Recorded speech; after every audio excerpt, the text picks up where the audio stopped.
नमस्कार दोस्तों, स्वागत है आपका आज की एक नई कहानी में, जिसमें हम आपको संकट चौथ के बारे में एक कहानी सुनाने वाले हैं। तो शुरू करते हैं आज की कहानी। पौराणिक कथा के अनुसार एक नगर में साहूकार और उसकी पत्नी रहते थे। दोनों का धर्म कर्म के काम में मन नहीं लगता था। एक दिन साहूकारनी अपने पड़ोसन के घर गई। पड़ोसन को सकट चौथ की पूजा कर उसने इस व्रत का महत्व पूछा।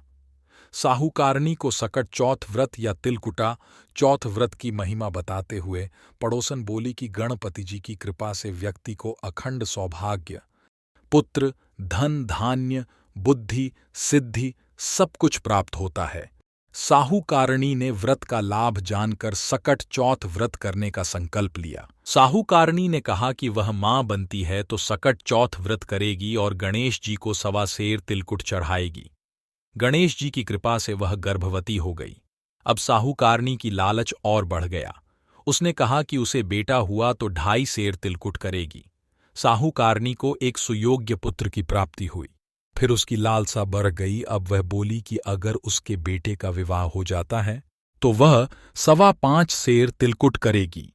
गजानन के वरदान से उसका विवाह भी हो गया, लेकिन तब भी उसने व्रत नहीं किया। साहूकारनी के बेटे का विवाह तय हो गया। लोभी साहूकारनी को सबक सिखाने के लिए गणपति जी ने अपनी माया से शादी वाले दिन उसके बेटे को गायब कर दूर कहीं जंगल में पहुंचा दिया। माता पिता और सभी वर के गुम हो जाने पर चिंतित होने लगे। विवाह टल गया।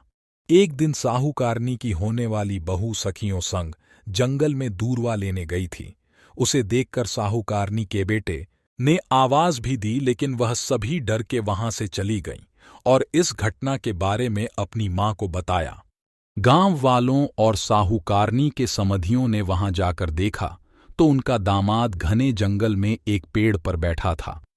उसने अपनी सभी को अपनी मां की गलती बताई और कहा कि मां ने सकट चौथ व्रत करने का वचन दिया था, लेकिन उसे पूरा नहीं किया, जिसके कारण सकट देव क्रोधित हो उठे। साहूकारणी को जब ये बात पता चली तो उसे अपनी गलती का एहसास हुआ और उसने गणपति जी से क्षमा याचना कर सकट चौथ का व्रत और तिलकुट किया। गणेश जी ने साहूकारणी को माफ कर दिया और उसका बेटा भी सही सलामत घर आ गया। कहते हैं कि सकट चौथ के व्रत के प्रभाव से संतान पर कभी कोई आंच नहीं आती। बच्चे को लंबी उम्र का वरदान मिलता है।